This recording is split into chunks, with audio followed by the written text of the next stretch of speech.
Oke, Assalamualaikum warahmatullahi wabarakatuh.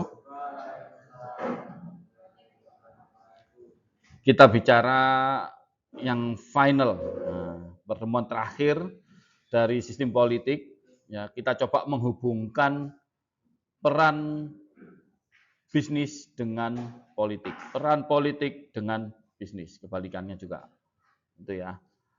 Yang jelas kemarin sudah pernah saya tanyakan tentang apa sih kenapa kok Anda di administrasi bisnis belajar sistem politik. Tuh. Jawaban Anda pertama kali saya ingat apa? Karena banyak orang di partai politik, di parlemen, di DPR, di MPR, orang bisnis. Nah, itu gitu. Ya. Jadi itu bisa juga. Jadi punya maksud tertentu supaya agenda bisnisnya bisa terpenuhi. Ya, dituangkan dalam bentuk undang-undang itu atau dituangkan dalam bentuk peraturan itu. Nah, kita nggak tahu itu. Tapi yang jelas kok nggak ada dari buruh yang masuk ke parlemen. Sebetulnya ada, partai buruh ada di situ, tapi nggak pernah dapat kursi. Itu ya. Tapi akhirnya ada aktivis-aktivis buruh itu masuk di partai yang besar, partai merah itu, dan jadi anggota DPR ada. Setelah jadi, ternyata tidak mengaspirasikan buruh. Itu repotnya lagi gitu. Ya sudah, kalau kena kekuasaan, kena yang namanya eh, uang yang besar, yang banyak, ya lupa bahwa dia berangkat dari mana. Itu ya.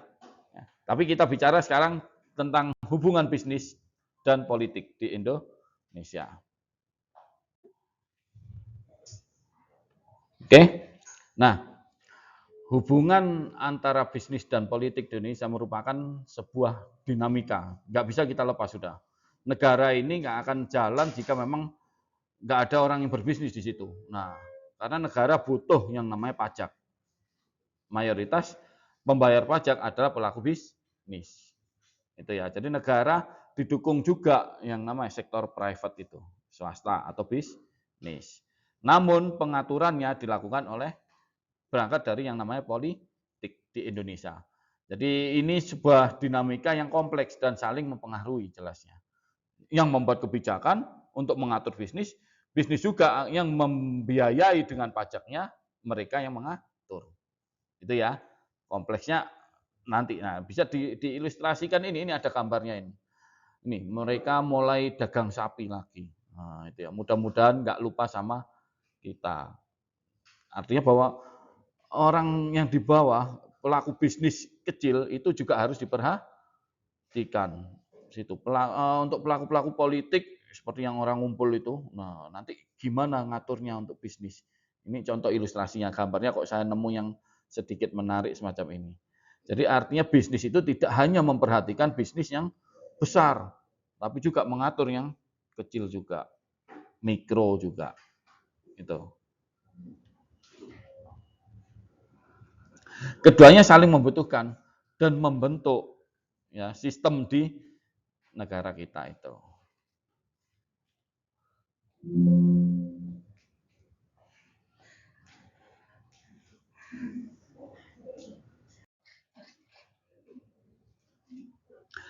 Bisnis membutuhkan politik. Untuk apa? Membangun regulasi. Jadi politik membangun regulasi. Ingat 3 fungsi dari legislatif. Masih ingat apa aja? 3 fungsi dari legislatif. Membuat regulasi yang pertama, legal drafting. Yang kedua, minggu kemarin ini, masih 2 minggu yang lalu kalau nggak salah, atau minggu kemarin. Apa? Membuat bersama-sama dengan pemerintah, membuat anggaran belanja, pendapatan belanja negara, APBN. Meskipun ujungnya nanti dituangkan dalam bentuk regulasi, undang-undang. Yang ketiga, kontrol terhadap pemerintah. Supaya pemerintah searah dengan tujuan nasionalnya, tidak belak-belok, tidak melakukan hal-hal yang aneh-aneh. Kontrol itu. Ya, harus dikontrol. Anggarannya ya sekian ya harus sekian. Itu. Oke. Yang pertama regulasi ini, kebijakan pemerintah ataupun kebijakan yang dituangkan dari politik, ya kan, undang-undang diturunkan pemerintah yang menjalankan sangat mempengaruhi iklim investasi dan operasional bisnis. Perubahan regulasi baik itu berupa undang-undang, peraturan pemerintah maupun kebijakan lainnya dapat secara signifikan mempengaruhi kinerja perusahaan. Itu. Kemarin yang terbaru kebijakan hubungannya dengan bisnis apa? Menaikkan upah buruh. Itu. Jadi 6,9%. Awalnya diajukan oleh pemerintah 6%. Setelah dibahas lagi di rapat kabinet, keluar 6,9. Tanggung ya, kok nggak 7 gitu ya, nggak tahu hitungannya gimana. Nah ini.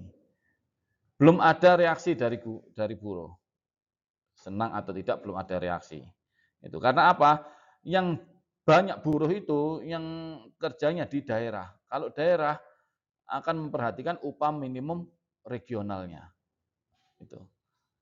Jadi kebijakan itu untuk yang buruh apa pertanyaannya itu. Kalau di regional nanti di bawah 6,9 rame lagi. Itu ya. Karena setiap daerah berbeda-beda per kapitanya. Jadi kalau di Jakarta sama di Jawa Timur itu beda nanti upah minimumnya. Itu UMR-nya itu regionalnya. Ya. Itu nanti yang akan rame lagi setidaknya. Ini 6,9 ini menunjuk ke mana? Itu ya, regulasi hubungannya dengan bisnis. Itu. Oke. Lalu stabilitas politik. Stabilitas politik yang baik menciptakan iklim investasi yang kondusif. Ketidakpastian politik dapat membuat investor enggan menanamkan modalnya. Politik yang tidak stabil dikarenakan apa? Bisa gejolak ekonomi. Terjadi di tahun 98. Krisis moneter ya kan menimbulkan gejolak politik yang besar, demo besar-besaran, mahasiswa menurun sampai dengan menuntut yang namanya presiden turun. Itu contoh di negara kita, ya kan? Mungkin di negara lain ada lagi. Itu. Contohnya pada saat krisis moneter kedua di Yunani. Kok ya tahunnya selang 10 tahun 2008. Itu. Terjadi apa? Masyarakat tidak bisa membayar hutangnya karena harga semakin tinggi. Berdampak pada sektor properti. Nah, tahun 2008 itu banyak properti dijual akhirnya, belum selesai lunas dijual. Yang signifikan di Singapura diobral itu properti, sehingga banyak pengusaha kita yang kaya-kaya beli properti di sana. Nggak tahu untuk apa, untuk villa atau untuk pelarian kita nggak tahu. Pelarian kalau korupsi lari ke sana kan ya. Nah, mohon maaf itu ya. Mungkin itu kita nggak tahu. Jadi banyak itu pengusaha kita yang orang berduit beli properti pada saat itu karena krisis moneter kedua itu. Ya, suku bunga semakin tinggi sehingga nggak mampu lagi yang namanya apa debitor yang membayar kredit ya itu untuk apa ngangsurnya itu cicilannya itu terlalu tinggi. Jadi dijual untuk nutupi angsurannya. Di kita terdampak juga tapi kecil itu ya. Tapi negara yang awalnya ada di negara Yunani krisis itu muncul. Membuat gejolak politik juga di sana. Ya, jadi muncul kerusuhan kayak di negara kita pada tahun 98 itu. Jadi kerusuhan di sana juga hampir sama, menuntut juga presiden perdana menterinya di sana untuk turun karena nggak bisa mengatasi krisis itu. Itu ya. Jadi dengan kejadian-kejadian itu, investor mau berpikir lagi menanamkan modal ke negara yang bermasalah itu. Ataupun stabilitas politik terjadi karena perang. Nah, ini apalagi sudah ramai sekarang perang katanya mau ada perang dunia ketiga, semoga aja tidak terjadi. Itu. Ya kan diawali dengan Timur Tengah yang memanas. Ada satu negara yang sedikit bandel itu. Bahkan presidennya sudah dinyatakan sebagai penjahat perang, ya kan, dan harus ditangkap. PBB itu sudah mengesahkan itu. Nah, nggak selesai-selesai. Itu. Siapa mau nanamkan investor ke daerah konflik? Nggak akan ada. Itu. Khawatir apa? Nggak kembali uangnya. Kan itu aja investor itu. Kita mau nanamkan, saya punya uang, mau tak kasih modal ke seseorang atau ke suatu organisasi bisnis, harapan saya kembali modal itu ke saya. Minimal sama, ataupun kalau ada depositnya, ada hasilnya, sisanya itu. Itu ya. Jadi perlu diperhatikan juga stabilitas politik itu. Nah, biasanya kalau dekat-dekat pemilu ini sedang memanas. Nah, gitu ya, dekat-dekat pemilu kemarin ya sampai 3 calon presiden, nah, sedang memanas itu. Sekarang sudah mulai reda. Masuk lagi ke pemilu lokal yang namanya pilkada. Nah, ini juga memanas juga. Tuh, terjadi apa yang di Bangkalan sampai ada carok ya kan. Lalu di mana apa ya, pokoknya ada lah itu, saya lihat di YouTube itu ada ya hal-hal yang unik pada saat kampanye di itu. Bahkan pukul-pukulan di podium juga ada. Nah, itu ya. Menembakkan sesuatu di podium juga ada. Nah, itu. Mengerahkan massa pada debat terbuka juga ada. Nah, itu contohnya. Ya. Jadi investor hanya investor, bayangkan kalau itu dari luar negeri. Yang lokal aja nggak mau masuk. Nah, nanti saya bangun di situ gerai waralaba saya mikir lagi, itu masyarakatnya punya perilaku ini. Nah, itu gitu. Ya, jadi perlu diperhatikan. Anda di sektor bisnis menanamkan modalnya, kalau Anda memang punya modal lebih, perhatikan dulu di mana Anda menanamkan modalnya. Itu ya. Oke. Akses pasar, pemerintah memiliki peran penting dalam membuka akses pasar bagi produk-produk dalam negeri maupun luar negeri. Ini harus dibuat kebijakannya. Barang-barang yang diperbolehkan ya dijual di luar negeri ataupun barang-barang yang diperbolehkan masuk ke dalam negeri. Itu. Jadi itu akses pasar, ya kan? Pemerintah berusaha go internasional. Jadi berpikirnya global.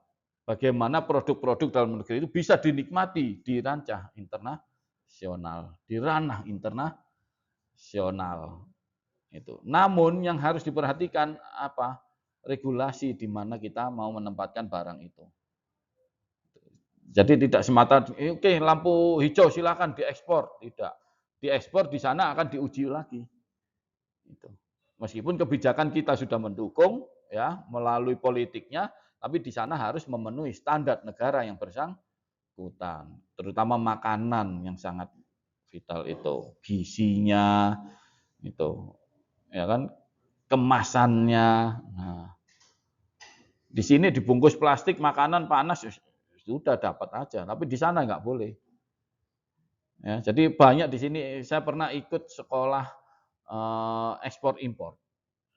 Saya sekolah ekspor impor itu 1 minggu diselenggarakan Kementerian Perindustrian. Namanya sekolah ya kan. Jadi mulai pagi sampai sore.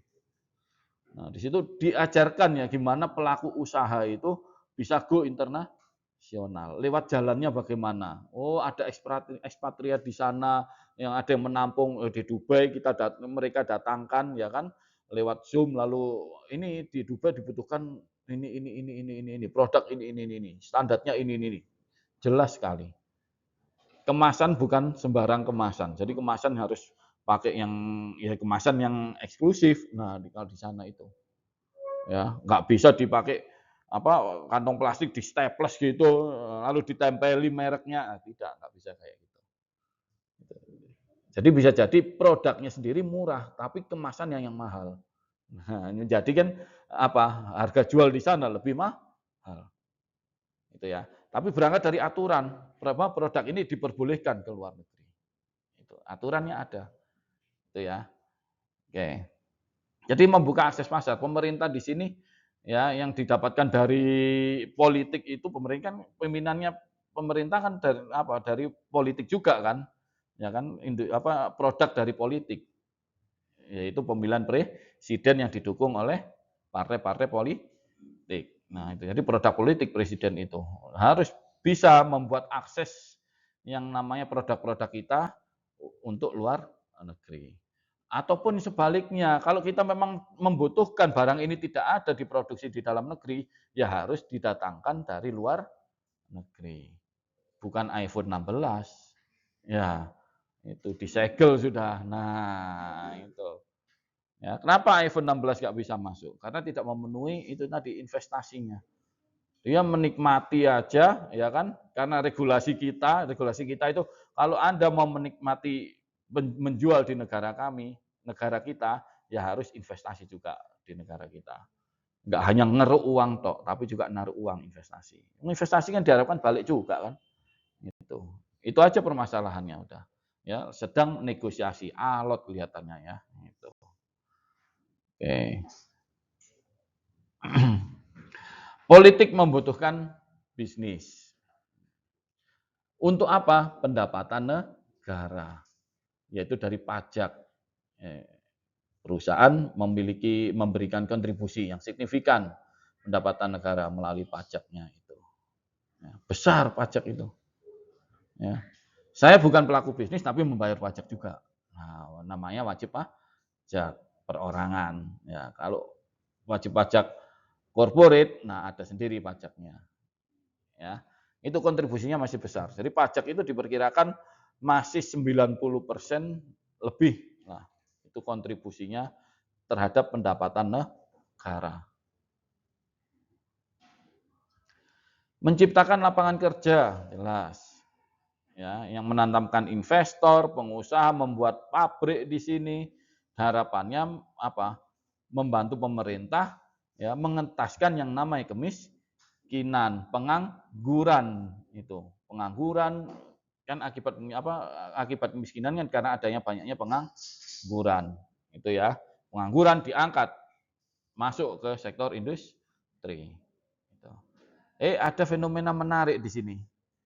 Ada nggak dengar nggak Gen Z katanya apa hubungannya dengan bekerja? Malas, bener nggak? Anda Gen Z ya? Nah itu, ya berangkat dari sini jangan malas. Oh itu ya. Ini muncul isu itu yang bahaya di situ.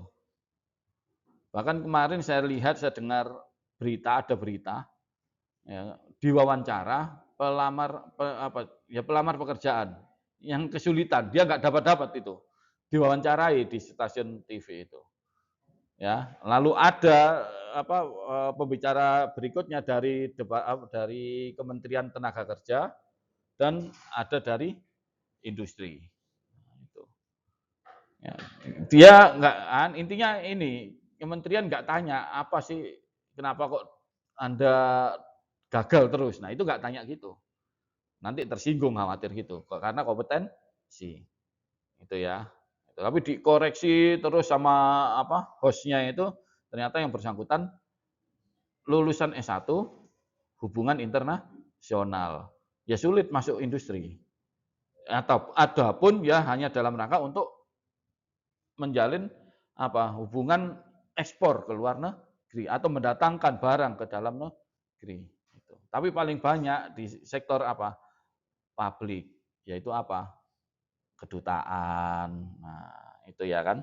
Atau di sektor hukum juga bisa membuat suatu produk hukum yang standarnya internasional. Itu bisa. Sebenarnya luas sih sebetulnya. Ya, cuma nggak tahu kok belum mungkin hokinya kurang mungkin ya. Nah, itu. Ya saya belum dapat pekerjaan dong ya katanya ditanya gitu. Tapi yang jelas bahwa pemerintah juga program presiden yang sekarang akan membuka banyak lowongan pekerjaan. Kita lihat aja nanti realitanya. Itu ya. Tuh. Di kampus aja udah buka yang namanya job fair itu setahun bisa 2 atau 3 kali. Kampus ini. Itu. Ya bukan untuk mahasiswa, tapi untuk lulusan. Itu yang daftar kita datangkan banyak industri rekanan kita, ya kan? Dan industri yang lain yang kenal bahwa Universitas Brawijaya itu ada. Nah, itu yang penting dulu. Jadi tugas kampus ini memperkenalkan Universitas Brawijaya itu ada. Itu namanya branding. Itu ya. Dulu saya ditempatkan di situ dan kaget saya waktu saya ke Jakarta, ya kan, kita kumpulkan pengusaha-pengusaha itu minimal HRD-nya untuk Indonesia bagian barat ngumpul di Jakarta ya dalam rangka untuk akreditasi waktu itu. Nggak kenal UB. Itu Brawijaya itu di mana kayak gitu malah.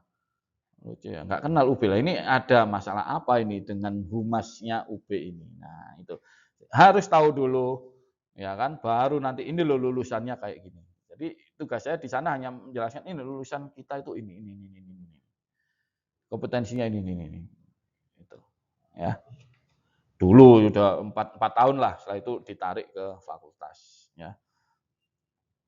Oke, jadi harapannya bahwa sektor industri ini bisa menciptakan lapangan pekerjaan. Sehingga per kapita negara, per kapita daerah itu bisa pengangguran bisa dihapuskan, kemiskinan bisa dikurangi. Itu. Teorinya gitu ya, teori. Terjadi pertumbuhan ekonomi yang kuat, sangat bergantung pada sektor swasta itu tadi. Ya. Jadi banyak yang bekerja di sektor private itu, mereka akan dapat penghasilan, kalau sudah dapat penghasilan pasti akan membelanjakan penghasilannya. Membelanjakan penghasilannya berarti daya belinya ada di situ untuk memenuhi kebutuhan yang pertama. Ya, baru sekundernya. Primer baru sekunder. Itu. Nah, yang dibelanjai ke toko, nah itu pun dia dapat uang. Ya kan? Lalu diputar uangnya, jadikan modal dan lain-lain. Itulah yang dikatakan pertumbuhan ekonomi. Semakin makmur rakyat, harusnya kalau pertumbuhannya naik. Tapi kalau pertumbuhan ekonomi turun, semakin sengsara rakyat. Ini tugas pemerintah itu. Ya. Jadi pemerintah atau politik di sini, ya kan, DPR di sini yang berperan ini membutuhkan ini bisnis itu harus bisa kayak gini. Tapi sekarang sudah eranya Anda nanti ada 2 pilihan. 2 pilihan atau 3 pilihan ya kalau lulus ini. 3 pilihan. 1, ikut orang, masuk sektor industri, ya kan? Itu. Yang kedua, wira swasta, membuka pekerjaan sendiri. Nah, maka nanti banyak pada saat Anda studi ini baru semester 1, tapi sudah mungkin dengar selentingan-selentingan pendanaan untuk kewirausahaan. Ada kan? Ya, itu harapannya Anda kalau sudah dapat dana itu, Anda nggak dituntut untuk mengembalikan. Manfaatkan untuk usaha. Tapi kenyataannya apa? Pada saat dapat pendanaan, membuat laporan, dia melakukan suatu kegiatan usaha, bisnis, ya. Setelah laporan selesai, berhenti, nggak dilanjutkan, itu gagal. Itu. Saya mengajar juga kewirausahaan. Itu. Mungkin nanti ketemulah dengan saya nanti 2 kelas atau 3 kelas itu. Saya ajak pameran pasti nanti. Ayo kita dagang di situ. Bahkan ini sudah dapat selentingan saya dari wakil dekan 3, ya kan membidangi kewirausahaan juga, ya kan. Di kantin itu Pak Saiful ada 1 lot tempat kosong, itu khusus untuk mahasiswa yang mau wirausaha. Loh, nggak ada yang pakai, itu pertanyaannya sampai sekarang. Ya, nanti saya coba nanti, karena mata kuliah itu ditawarkan untuk di administrasi bisnis, ditawarkan semester depan, ya kan. Nanti saya coba di situ. Ayo gantian, 2 hari siapa, kelompok 2 hari siapa, terus kita gunakan supaya itu. Jadi bersaing juga dengan kantin-kantin yang lain. Itu ya. Eman, ya, pakai kosong, nggak dipakai mahasiswa. Wah itu, saya yang ditodong, ya, itu ya. Karena saya sering melakukan pameran kewirausahaan itu. Ya, saya minta bantuan WD3, ayo di ini apa minimal mejanya disediakan lah, saya gitu aja udah. Sound system sudah, meja aja disediakan. Kalau meja dari fakultas kurang, karena perlu meja banyak, 3 kelas bayangkan, kan banyak. Bagi berapa kelompok-kelompok gitu. Itu 1 hari full day. Silakan shopping di situ. Itu ya. Semester depan itu ya. Itu. Jadi sebetulnya itu berlatih di situ. Itu yang kedua ya, melakukan usaha Anda itu. Yang ketiga apa? Yang ketiga apa? Ya, dikadali. Apa dikadali? Ya, lulus nikah. Wah, nggak kerja. Itu ya. Yang laki wajib kerja, yang perempuan kan tinggal nebeng ya. Tapi kalau bisa kerja juga. Nah, itu. Oke. Itu guyonannya gitu. Ya, atau bahasa saya biasanya nggak dikadali tapi lupa lagi. Tadi udah ada loh benak itu ya. Dikerjai. Nah, itu cari kerja, ikut orang atau wirausaha atau dikerjai. Nah, itu kerjai pacarnya saya disuruh langsung nikah. Wah, itu ya. Terserah Anda itu ya. Semoga dapat pacar yang kaya ya. Langsung jadi bos. Langsung minta usaha, bukakan dong warung kayak warung Madura 24 jam. Wah, gitu ya. Tidurnya di toko. Lanjut nih, dinamika hubungan bisnis dengan politik. Ini pasti kental, ada aja kasusnya kayak gini. Ya, ada aja keterlibatannya ini. Ya, masalah serius. Bahkan Kementerian Agama, menterinya itu sekarang apa imam besar Masjidil Haram, kejauhan ya. Imam besar Istiqlal, Masjid Istiqlal, ya kan?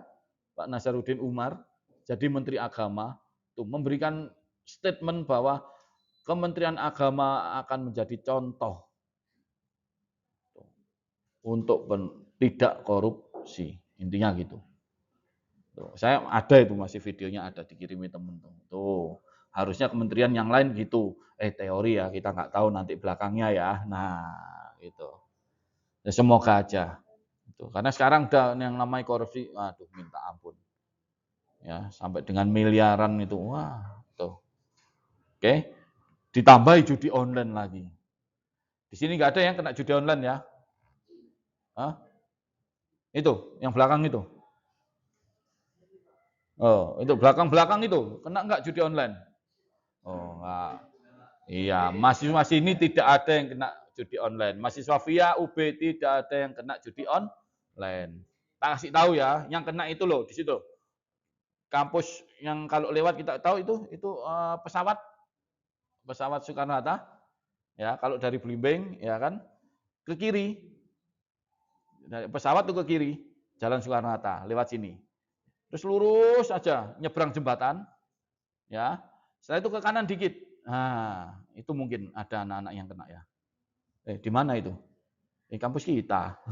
Gitu. Iya, apal no peta rek gitu. Nggak ada di kita kok ya. Hanya itu tadi aja. Pesawat ke kiri, ke kanan dikit. Nah, udah. Ya. Tuh. Ini bahaya ini. Kalau mahasiswa sih korupsi enggak. Ya, tapi judi online ini sangat berbahaya. Ya. Sudah garis bawah aja satu, judi itu enggak boleh. Oh, sudah. Masuk neraka, ditambahi online-online lagi. Ya oleh ya ojo lah ngono ya kan. Itu aja kok bingung ya. Tangkep itu pelaku-pelakunya itu ya. Kembali ke korupsi, masalah serius, menggerogoti sendi-sendi kehidupan. Ya. Berbangsa dan bernegara. Korupsi tidak hanya merugikan negara, tetapi juga menghambat pertumbuhan ekonomi. Tuh. Lanjut, kolusi. Apa kalau kolusi itu? Kecenderungan oknum pengusaha dan pejabat. Nah, itu kolusi. Ada bermain antara pengusaha dan pejabat. Melakukan kolusi demi kepentingan pribadi dan kelompok tertentu. Kolusi ini dapat menghambat persaingan sehat karena minta surat sakti, karena apa itu dulu waktu di Pilpres itu ada istilah ordal, apa ordal? Orang dalam. Nah, itu. Jadi bermain di situ. Membuat hal-hal kebijakan itu terjadi, ya kan? Kementerian Perdagangan dengan waktu langkahnya minyak apa itu? Minyak goreng. Nah, pada saat itu. Dan menterinya kena kan? Deputinya yang kena.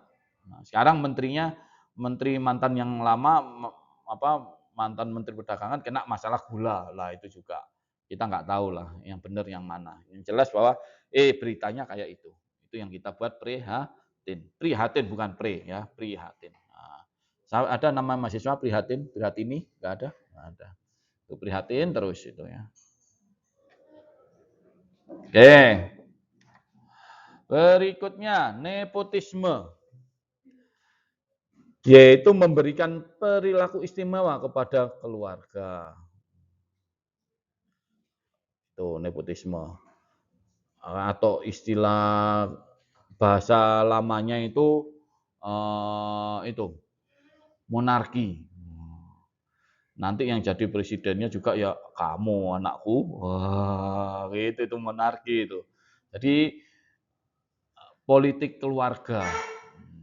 Itu ya kan? Itu terjadi di kita. Ya.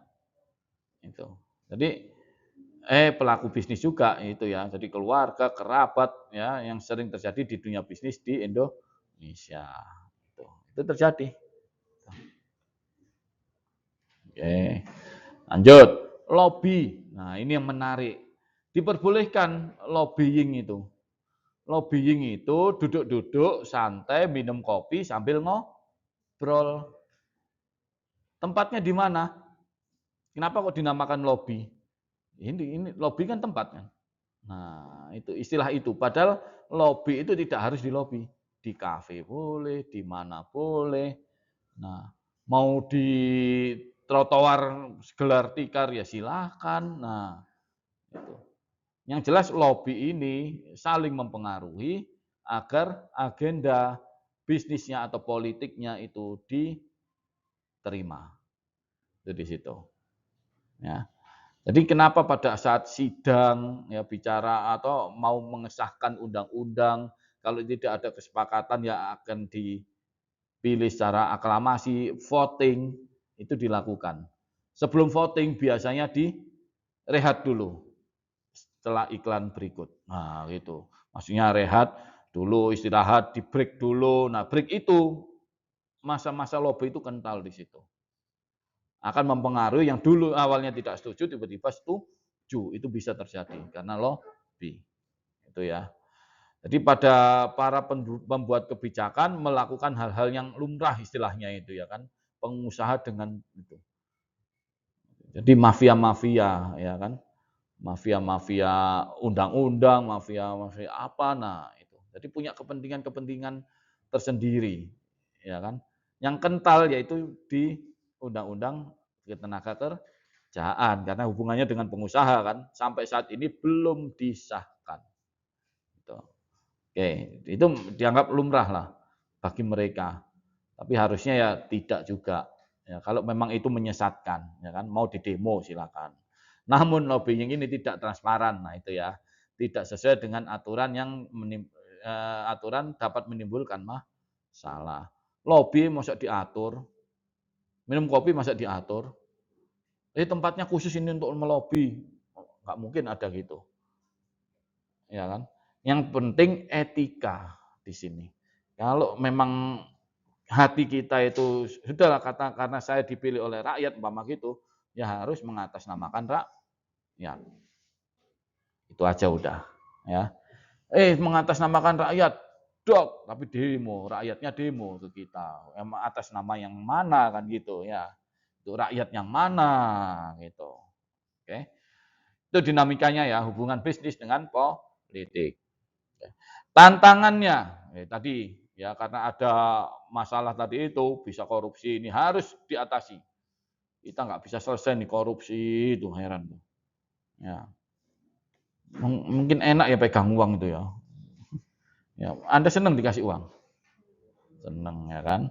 Itu kemarin waktu pilkada dapat uang nggak? Itu ya istilahnya serangan fajar, serangan apa gitu ya. Iya, sakarep lah itu ya. Kesenjangan sosial, pertumbuhan ekonomi yang tidak merata menyebabkan kesenjangan sosial yang semakin melebar. Tuh. Karena ada istilah titipan-titipan itu tadi, ya kan? Agenda-agendanya dititipkan, ini loh Anda harus melindungi pengusaha. Buat aturan untuk pengusaha agar dapat keuntungan yang lebih, tapi menindas buruh. Nah, itu yang bahaya. Secara tidak langsung. Itu yang terjadi kan di Omnibus Law itu, ya kan di Undang-Undang Ketenaga Kerjaan itu. Ya. Sehingga apa? Nanti kesenjangan yang kaya tambah kaya, miskin tambah miskin. Bahkan isunya yang kemarin untuk masyarakat yang menengah malah banyak yang jatuh ke miskin sekarang. Kok nggak tambah kaya? Kok nggak ada yang masyarakat yang kaya langsung miskin? Nah, langsung miskin itu karena korupsi, dimiskinkan. Itu. Dan itu juga masih belum disahkan undang-undangnya, dimiskinkan atau disita asetnya secara keseluruhan. Itu belum itu. Jadi enak korupsi di negara kita itu. Loh kok enak, Pak? Iya, badan aja yang ketangkep. Yang disita sesuai dengan kerugian aja sedikit. Padahal banyak di situ, hartanya masih banyak. Itu. Jadi korupsi di kita itu untuk siapa? Anak cucu kita. Wah, itu yang bahaya. Benar ya? Nggak apa-apa bapak nak jadi tersangka, tapi tak sangoni dari korupsi banyak di bawahnya. Karena undang-undang penyitaan aset itu tadi belum disahkan. Memiskinkan korupsi itu belum disahkan. Kalau sudah nanti disahkan ini masih polemik ini. Yang getol tidak mau mengesahkan DPR. Lucunya di situ. Takut mereka anggota DPR itu nanti kalau korupsi nanti miskin langsung. Nah, itu takutnya di situ mungkin ya. Mohon maaf jika ada bapak ibunya jadi anggota dewan ya. Saya yakin jadi anggota dewan yang baik gitu, entah itu DPRD, provinsi, kabupaten, kota, nah ataupun di DPR. Nah, dulu ada mahasiswa kita itu satu bapaknya itu anggota DPR. Ada. Sampai ke sini itu. Ya ke sini yang ngobrol sama dosen-dosen gede kan, nah itu begitu pentingnya beliau. Ada kayak gitu ya. Semoga tapi itu kerja yang benar, DPR yang kerja benar gitu ya. Oke, saya lanjutkan. Nggak pas tengah, udah. Perubahan iklim. Iklim menjadi tantangan sektor bisnis, terutama sektor pertanian dan pariwisata. Itu jelas itu ya tantangannya ya. Tapi nggak bisa kita atur iklim itu. Ya, kemarin mulai pagi mendung terus. Sampai mahasiswa WA saya, Pak daring aja hujannya nggak selesai-selesai. Walasan gitu. Aku bilang iso padahal sudah di kampus saya gitu. Ya, yang kelas malam itu tadi malam itu. Karena sore saya ngajar juga jadi lanjut ya kan. Sore saya ngajar lalu istirahat maghrib di sini lanjut malam. Gitu ya malamnya WA semua. Oke, silakan polling. Vote. Daring Pak, daring Pak, daring Pak, daring Pak, daring Pak, daring Pak. Berhenti 10 saya pancing lagi. Yang lain daring Pak, daring Pak, daring Pak, daring Pak gitu lagi. Sampai 3 kali. Yang lain daring Pak, daring Pak. Ya sudah sepakat daring. Udah selesai. Tuh. Iklim nggak bisa kita atur. Ya bisa sih sebetulnya. Kadang-kala kalau kemarau itu diturunkan hujan buatan gitu ya. Atau hujan terus kita cari orang yang bawa mangkok kuning diputar-putar ngeng itu. Saya cari itu dulu. Ya, sore kan sering hujan kan? Ya kan? Itu. Jadi kebetulan kelas saya di sana waktu itu, kemarin sore itu. Kita cari, enggak, Pak kok enggak daring? Enggak, hujannya tipis. Saya lihat ke sana jendela itu, Pak cari apa? Cari orang yang gini-gini itu loh. Guyonannya itu gitu. Itu kita nggak tahu. Itu ya ilmu apa yang kita nggak tahu. Yang jelas kita pun harus terima apa keadaan memang itulah iklim. Entah iklim yang lebih ekstrim jadi musibah ke kita, ya kita harus introspeksi. Kita kurang dekat sama yang Maha Kuasa, dikasih musibah terus. Itu yang itu. Sehingga apa dampaknya? Pertanian ya kena longsor, kepanasan, kebanjiran kan sekarang ramai banjiran sekarang. Itu. Terus pariwisata tidak berkembang. Ini ya, habis ini kan liburan, semoga menggeliat lagi. Tapi kalau musim hujannya terus ya itu. Pariwisata yang punya pengaruh ya. Oke, lanjut. Itu perubahan iklim. Peluangnya pertumbuhan ekonomi digital. Sekarang eranya gitu ya. Membuka peluang bisnis yang sangat besar. Sebentar.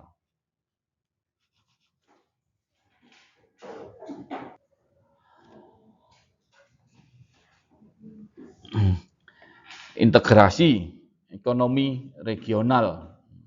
Integrasi ekonomi regional seperti ASEAN dapat memperluas pasar dan produk-produk internasional. Ini isu yang menarik lagi. Kita negara-negara itu punya kelompok-kelompok gitu kan. Tapi ada yang kelompok non-blok gitu kan, masih ingat. Non-blok itu artinya tidak memihak timur ataupun barat. Jadi anggotanya ada yang dari Eropa dan Asia. Nah, itu non-blok itu. Zaman Pak Harto sampai sekarang masih ada. Itu KTT non-blok, nah, itu kalau konsorsiumnya itu ya kan. Yang terbaru ini bridge. Nah, ini itu katanya mengancam Eropa juga. Nah, kita nggak tahu ini. Ya, bridge ini. Indonesia getol ingin masuk ke kelompok ini. Itu. Ya, jadi kalau sampai dengan Eropa sama Amerika ya, presiden terpilih Amerika itu meskipun belum dilantik si Donald Trump ya itu ya, namanya Donald ya, saya kenalnya Donald Duck itu ya kan. Donald Trump itu sudah mulai ngancam kalau memang ini ada dampak bridge ini ke Amerika akan menaikkan pajak sampai dengan 100%. Jadi kita ekspor ke sana dikenakan pajak yang tinggi nantinya itu gitu. Kita nggak tahu ini ya kan. Tuh. Sumber daya alam yang melimpah, untungnya kita itu ada ini sumber daya alam yang melimpah. Ya. Dapat diolah menjadi produk-produk bernilai tambah. Kuncinya harus diolah sumber daya ini.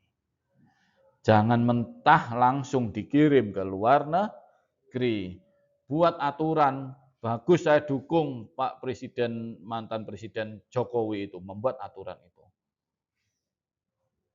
Jadi Presiden Jokowi tidak hanya jeleknya tok, tapi bagusnya juga ada. Presiden Soeharto juga ada jeleknya, ada bagusnya juga. Namanya manusia. Ya, yang baik semua manusia itu yang satu, yang punya sifat baik semua, bahkan jadi panutan hanya satu, Nabi Muhammad. Itu nggak punya kesalahan. Itu. Tapi manusia kita nggak bisa lepas dari kesalahan. Dituduh Presiden Soeharto korupsi. Tapi juga Bapak pembangunan, gedung-gedung, stadion dibangun, jalan di aspal. Nah, itu Bapak pembangunan. Jangan lihat dari korupsinya. Tapi TAP MPR untuk korupsi sudah dicabut, ya kan? Untuk Presiden Soeharto. Itu. Lalu Abdurrahman Wahid, nah juga dicabut TAP MPR yang melengsarkan beliau itu pertanggungjawabannya. Ya kan? Apa peran beliau pada saat jadi presiden yang positif? Pluralisme. Nah, itu. Kemarin kan bicara pluralisme kan? Iya, saya masuk atau enggak ya itu ya waktu itu ya? Online ya, online ya itu. Pluralisme itu. Tapi sekilas ya kan, tapi Anda putar videonya kan. Nah, itu bapak pluralismenya di Indonesia siapa? Abdurrahman Wahid. Itu mengakui Konghucu. Nah, itu ya kan. Ada kerukunan umat beragama. Nah, loh, yang di Jawa Timur loh, kakak saya itu yang ketua kerukunan umat beragama di Jawa Timur. Jadi beliau sudah meninggal. Itu kakak saya itu. Yang datang waktu beliau meninggal ada orang Buddha, pendeta datang takziah itu. Itu benar terjadi karena beliau menjabat itu. Ya, waktu kita adakan yasinan, datang nggak tahu dia berdoa apa kan itu. Ya sudah kita komunitas kita bicara yasin tahlil ngaji itu, mereka datang sampai dengan itu ya kerukunan itu. Ya. Jadi menimbulkan dampak bahwa tidak ada satu kesatuan, nggak ada membedakan kelompok-kelompok kecuali di tempat ibadah itu. Kecuali di tempat ibadah. Ya silakan yang agama Kristen ibadahnya di gereja, yang Islam ibadahnya di masjid, di musola. Itu. Jangan yang Anda beragama Islam ikut ibadah di tempat ibadah orang lain, di pura, di wihara sini. Ini ada kan wihara. Nah itu ngapain? Itu beda. Itu. Tapi di luar harus satu. Itu ya. Presiden Abdurrahman Wahid. Presiden Soekarno terlibat PKI dicabut, tapi mencetuskan kemerdekaan. Nah, itu. B.J. Habibie, ya kan, Bapak Reformasi. Bapak Reformasi, ya, bisa menanggulangi, mentransisi antara reformasi dengan Orde Baru dengan reformasi, pemilu dipercepat. Tapi ada kelemahannya juga, Timor-Timor lepas. Banyak itu ya kan. Ibu Mega, saya nggak tahu kalau ibu itu ya. Yang tahunya dia jual Indosat gitu aja udah. Itu ya itu. Lalu Pak SBY sama, ada semua intinya ada lah itu. Ya. Nah, yang kembali ke alam ini. Jadi kita ini banyak dikeruk sumber daya alam kita itu dilarikan ke luar negeri, diekspor hanya untuk kepentingan-kepentingan pribadi golongan itu. Dan hasilnya sedikit kecil, harusnya diolah dulu, di smelting dulu, baru hasilnya dijual lebih mahal. Itu kebijakan Presiden Jokowi. Itu ya. Itu peluang dan tantangannya. Upaya meningkatkan kualitas hubungan bisnis dan politik. Penguatan lembaga negara, KPK diulas-ulas ini. Ya kan, lembaga negara seperti KPK harus terus diperkuat untuk memberantas korupsi. Jangan dikuasai. Itu kalau dikuasai independensinya tidak kena. Ada alumni kita itu jadi salah satu pimpinan KPK dulu. Itu, ya kan? Namanya Muhammad Yasin. Diundang ke VIA karena alumni kan, ya kan, diundang ke VIA. Dikasih yang namanya honor pembicara, nggak mau. Diajak makan, tidak mau. Jawabannya apa? Karena saya sudah dibiayai oleh lembaga. Jadi transportasi lainnya itu semua dibiayai oleh KPK. Jadi nggak mau nerima dari fakultas. Independennya itu kayak gitu. Ya, itu. Jadi nggak mau dia terima honor double ceritanya itu gitu. Dari KPK ada, dari fakultas ada. Itu jadi temuan, itu nggak boleh. Alasannya sebetulnya itu. Ya. Jadi itu harus diperkuat. Nah, isu yang sekarang, pimpinan yang sekarang kita nggak tahu ya. Sebelum pada saat pemilihan kan menyampaikan pandangan-pandangannya, ini loh nanti kalau saya jadi anggota ketua KPK, jadi pimpinan KPK ini. Ada isu yang operasi tangkap tangan akan dihapus. Nah, itu ada di berita itu ternyata. Salah satu ketua KPK ngomong gitu. Nah, berani nggak mengubah itu? Nggak tambah rame. Nah, gitu. Lalu ada pimpinan KPK juga mengatakan kalau sudah tertangkap jadi terdakwa nggak perlu digelar. Jadi ditunjukkan tuh nggak perlu. Katanya menurunkan harkat dan martabat seseorang. Dia menurunkan harkat martabat bangsa makan. Nah, itu. Alasannya itu. Jadi kan biasa kan kalau jumpa pers itu ya, ini ketangkap menteri ini, menterinya kan dipajang ini meskipun hadap tembok. Nah, setelah itu disuruh balik. Nah, lalu buktinya ditunjukkan. Itu katanya nggak boleh. Katanya gitu. Ya, melanggar menjatuhkan harkat martabat, nah, alasannya gitu. Ya lucu juga sih. Nah, ini mau jadi pimpinan KPK atau mau jadi guyonan di KPK. Nah, itu gitu, ya kan? Kembali lagi bahwa harus independen dan berani. Itu ya. Bahkan sering terjadi konflik di KPK itu. Pada saat itu ada novel Bawasden, bahkan ada kelompok LSM yang concern di bidang korupsi sampai demo ke KPK karena KPK sudah tidak independen. Itu yang bahaya, ya kan? Tuh. Oke, ada transparansi. Pemerintah perlu meningkatkan transparansi dalam pengambilan keputusan. Ya, jadi membuat kebijakan rapatnya, kalau perlu nggak usah tertutup, itu yang terpenting. Itu pemerintah. Nah, sekarang sidang kabinet aja tertutup sampai saat ini.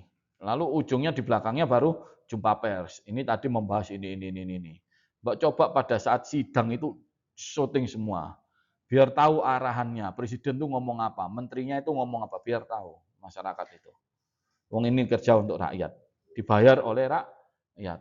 Nah, begitu juga di DPR. Itu DPR parlemen punya stasiun TV, TV parlemen. Munculnya hanya beberapa menit setiap hari. Isinya yang baik-baik tok yang disampaikan. Itu ringkasan atau apa. Nah, coba TV itu 24 jam nyala atau sesuai dengan tayangannya sampai jam 12 tutup, nanti jam 5 buka lagi. Waktu sidang soal rakyat itu di syuting, harusnya tahu gitu. Ya, rakyat yang milih itu benar nggak sih mereka kerja atau tidak? Harusnya semacam itu. Itulah transparansi. Tuh. Nih, debat transparansi. Udah nggak ada yang main. Habis ini voting hari Kamis Anda, memilih wakil Anda. Presidennya satu, ya sudah aklamasi, harapannya itu. Tapi panitia minta apa? Panitia minta ada kotak kosong. Itu ya, kalau calonnya satu kan ada kotak kosong gitu kan, kayak pilkada Surabaya. Nah itu, satu calon sama kotak, lawan kotak kosong. Ya kalau pilkada rakyatnya banyak, tapi itu pun menjadikan psikologi terbalik, yang buruk terhadap calon. Tapi yang kecil gini nggak usah pakai kotak kosong lah kalau menurut saya itu. Karena cuma satu, ya sudah aklamasi. Itu yang benar. Aklamasi maksudnya sepakat bahwa ini nanti yang jadi presiden, BEM, dan wakilnya. Enak kan gitu? Ya, lalu dibuka pendaftaran nggak ada yang daftar. Makanya tadi saya tawari nggak ada yang daftar di sini kelas ini. Nah, itu. Itu ya, kalau ada daftar dua, silakan dipilih. Nah, jadi nanti nggak tahu ini sedang dibahas hari ini katanya gitu dengan pimpinan. Ya, saya nggak ikut-ikut. Udah, saya nggak mau ikut.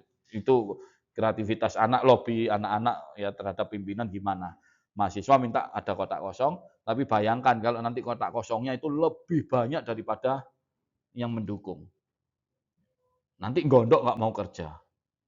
Saya nggak didukung kok gitu nanti. Apa yang terjadi? BEM-nya. Nggak ada pekerjaan. Iya kan? Ya, selesai itu. Karena tidak didukung.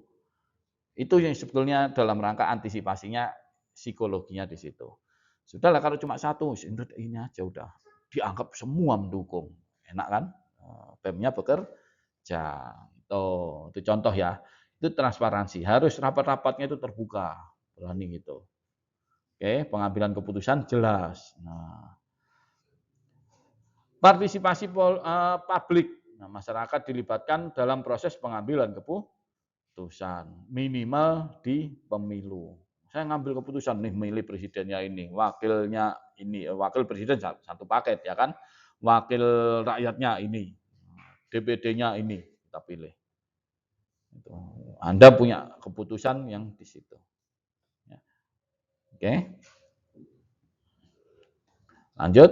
Penguatan hukum. Hukum harus ditegakkan seadil-adilnya, konsisten, tidak dibuat main-main. Ini kita masih kurang, masih ada cerita penegak hukum yang semena-mena. Nah, tuh Guru Supriyani, nah itu contoh sederhananya, ya kan? Ya, itu yang aneh memang kasusnya itu. Kenapa itu terjadi? Itu ya, tapi sudah diselesaikan ya. Peningkatan kualitas sumber daya manusia yang berkualitas sangat dibutuhkan untuk menghadapi tantangan global. Ini sebetulnya Gen Z harus berkualitas. Gimana Anda bisa dapat berkualitas? Ya bekerja dengan benar sesuai dengan aturan, tingkatkan kompetensi Anda. Itu ya. Lanjut. Kesimpulannya, Hubungan bisnis dan politik di Indonesia merupakan sebuah dinamika. Di awal tadi ya, kompleks dan saling mempengaruhi. Kembali lagi ke atas itu. Untuk mencapai pertumbuhan ekonomi yang berkelanjutan dan berkeadilan diperlukan sinergi yang kuat antara pemerintah, ya, sektor politik dan sektor swasta. Sepakat ya? Ya, itu. Jadi ini menjawab pertanyaan mengapa Anda belajar ilmu administrasi di fakultas ini, terutama administrasi niaga, belajar sistem politik. Gitu. Nggak tahu Anda nanti setelah lulus punya maksud tertentu atau tidak. Anda melakukan lobby, melakukan ini, punya ini, ya itu silakan. Ya, tapi itu kalau membawa nama baik, ya, atau memang berdampak positif, ya, untuk daerah atau negara, silakanlah. Boleh disebutkan lembaga kita. Lulusan mana? Universitas Brawijaya itu ya. Tuh. Tapi kalau Anda terlibat ya kan dengan hubungan yang jelek, yang buruk dengan politik, dengan pemerintah menyuap. Itu ya kan, korupsi tadi kan? Ya, menyuap, nepotisme, kolusi itu tadi, membuat surat sakti, ordal-ordalan. Nah, ditangkap aparat hukum, jangan sebut institusi kita. Itu ya, pesan moral ya. Nah, itu. Oke. Saya kira itu untuk perkuliahan kita hari ini ya. Sekian, wassalamualaikum warahmatullahi wabarakatuh.